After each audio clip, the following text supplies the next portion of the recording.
नमस्कार, मैं अखिलेश बात कर रहा हूं अपने YouTube channel voice of Akhilesh के माध्यम से। तेजस्वी यादव आज सोशल मीडिया चौपाल के माध्यम से लाइव आकर मोदी जी पर जोरदार हमला करते हुए 10 तीखे सवाल पूछे हैं। आप भी देखिए तेजस्वी के 10 सवाल। आप सभी लोगों को नमस्कार। और आज आप लोगों के बीच फिर से फेसबुक लाइव के ज़रिए आपसे अपने विचार को रखने का काम करेंगे और सभी फेसबुक साथियों को कहेंगे कि आज के जो मुद्दे हैं बहुत ही महत्वपूर्ण मुद्दे हैं, जिसको आप सब लोग सुनिए, समझिए और निर्णय लीजिए। देश एक खतरनाक मोड़ पर और निर्णायक मोड़ पर है। ये देश बचाने और बनाने की लड़ाई है। ये सरकार बनाना गिराने की बात नहीं, बल्कि देश को बचाना और बनाना है। ये चुनाव कोई मोदी जी का नहीं, बल्कि मुद्दों पर होना चाहिए, मुद्दे की बात होनी चाहिए। जिस प्रकार से लगातार मोदी जी जांच एजेंसियों का दुरुपयोग करके और जांच एजेंसियों की मदद से देश पर आपातकालीन अघोषित इमरजेंसी थोप रहे हैं, झूठे केसों में लगातार मुख्यमंत्रियों को जेल भेजा जा रहा है, तो आप समझ सकते हैं कि कल ये जीत गए तो किसान, कर्मचारी और व्यापारी को क्या समझेंगे। इसलिए आप सब लोगों से यही अपील करते हैं कि अपने विवेक से निर्णय लीजिए, नहीं तो आने वाली पीढ़ियों को जो है काफ़ी नुकसान होगा। तानाशाही पूरे देश में है और इसका तलवार से नहीं, बल्कि वोट की चोट से आप लोग जवाब देने का काम कीजिए।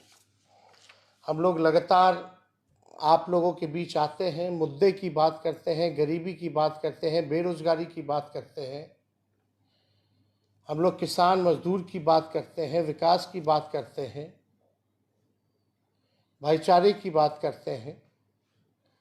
लेकिन मोदी जी कभी भी पढ़ाई, दवाई, कमाई, सिंचाई, करवाई, सुनवाई की बात नहीं करते। लगातार मोदी जी और भाजपा के लोग जो हैं उन विषयों को नहीं छूते हैं, क्योंकि उनके पास कोई जवाब नहीं है। वो लगातार इधर उधर की बातें करेंगे, हम लोगों को गालियां दिया जाएगा। उसके अलावा 2014 से अब तक उन्होंने कुछ नहीं किया। आज हम लोग आपके बीच में कुछ आंकड़े भी रखेंगे बेरोजगारी को लेकर के। अपने आप से आप लोग पूछिएगा कि मोदी जी के 10 वर्षों में क्या महंगाई चरम पर नहीं है? गरीबी इतनी बढ़ गई है कि मोदी जी स्वयं कह रहे हैं कि 80 करोड़ लोगों को वो अनाज बांट रहे हैं। आप समझिए, देश की आधी आबादी से भी ज़्यादा यानी 80 करोड़ लोगों को खुद मोदी जी मान रहे हैं, स्वीकार कर रहे हैं कि वो अनाज बांट रहे हैं। हालांकि मोदी जी के समय से अनाज बांटने की शुरुआत नहीं हुई है, ये तो कांग्रेस के ज़माने से ही अनाज लोगों को बांटा गया। लेकिन आज गरीबी इतनी चरम पर है, बढ़ गया है कि 80 करोड़ लोगों को जो है अनाज बांटा जा रहा है। बेरोजगारी इतनी बड़ी है, इसलिए विगत 46 वर्षों में बेरोजगारी ने अब तक का रिकॉर्ड तोड़ दिया है।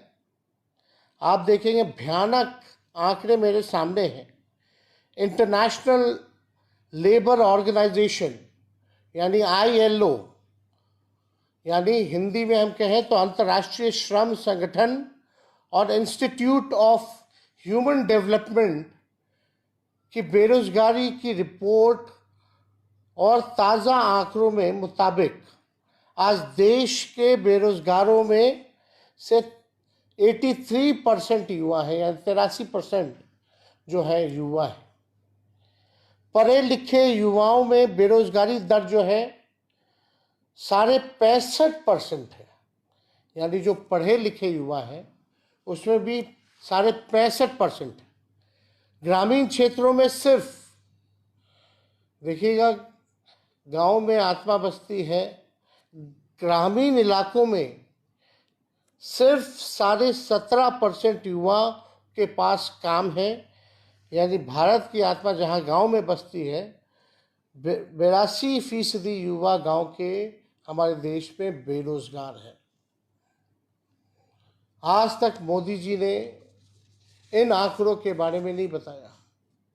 हम आपको बताना चाहते हैं, और ये कोई मेरा आंकड़ा नहीं है, ये ILO का आंकड़ा है। और आप लोगों को समझना पड़ेगा, अपने विवेक से काम करना पड़ेगा। मुद्दे पर चुनाव होना चाहिए, ना कि किसी एक व्यक्ति की बात है। इसलिए मोदी जी कहते हैं, लगातार 400 पार की बात करते हैं, लेकिन मोदी जी ना नौकरी की बात करते हैं, ना रोजगार की बात करते हैं, ना छात्र नौजवान की बात करते हैं, ना किसान मजदूर की बात करते हैं, ना गांव और गरीब की बात करते हैं। मोदी जी ना शिक्षा स्वास्थ्य के बारे में बात करते हैं, स्कूल अस्पताल के बारे में नहीं बात करते।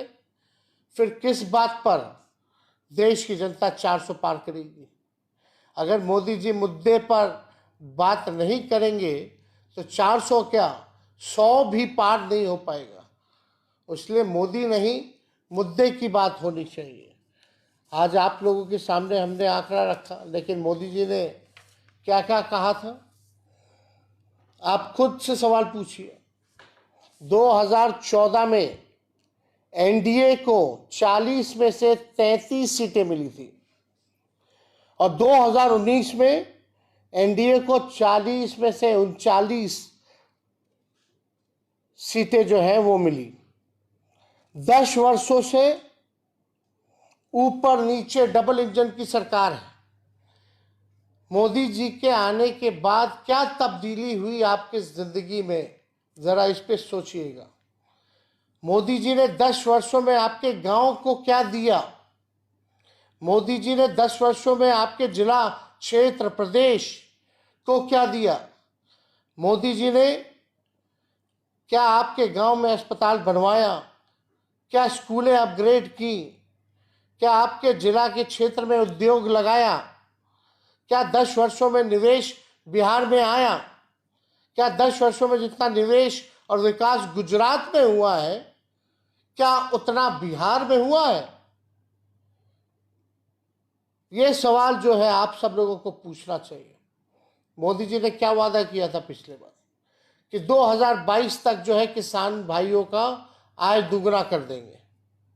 क्या आय दुगना हुआ किसानों का? किसान जो है आंदोलन कर रहे हैं, लेकिन मोदी जी के पास समय नहीं है उनसे बात करने के लिए, उनके समस्याओं का हल करने के लिए। मोदी जी ने कहा था जिसका घर नहीं उसको पक्का मकान देंगे 2022 तक। क्या उन गरीबों को क्या पक्का मकान मिला?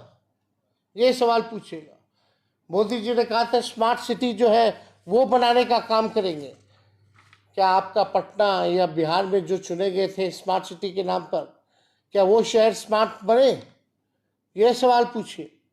स्थानीय मुद्दे, 2 करोड़ नौकरी की बात उन्होंने कही थी, 10 साल में 20 करोड़ हो जाता। कितनों को मोदी जी ने सरकारी नौकरियां देने का काम किया? सरकारी नौकरी तो छोड़िए, जो पदे जो रिक्त हैं उसको भी भरने की कवायद शुरुआत नहीं की गई।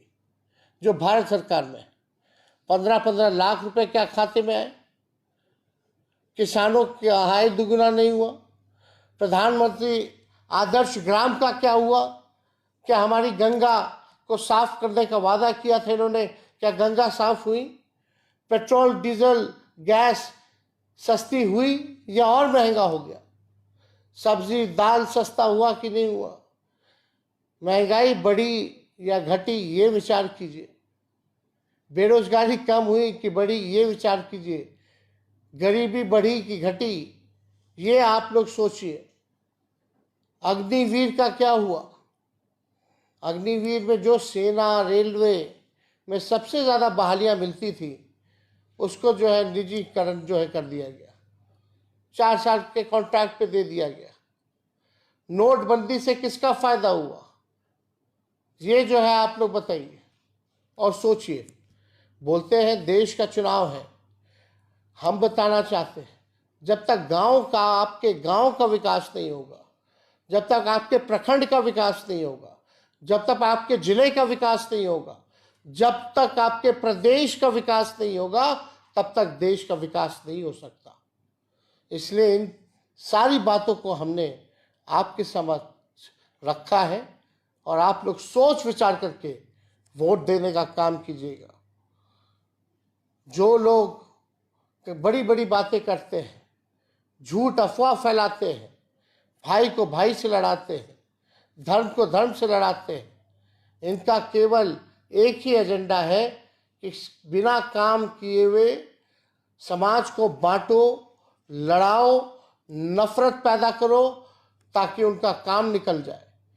लेकिन आप सब लोग, बिहार के लोगों से अपील है, आप सब होशियार लोग हो, सामाजिक राजनीतिक तौर पर आप लोग काफ़ी मजबूत हैं, इनके छलावे में नहीं आना है। इन्हीं चंद शब्दों के साथ आप सब लोगों का फेसबुक पर हम स्वागत करते हैं और आप लोगों का धन्यवाद करते हैं। फिर बीच बीच में आप लोगों के बीच आकर के अपनी बात को हम रखेंगे। आप सब लोगों को बहुत बहुत धन्यवाद आज जुड़ने के लिए। जय हिंद, जय बिहार।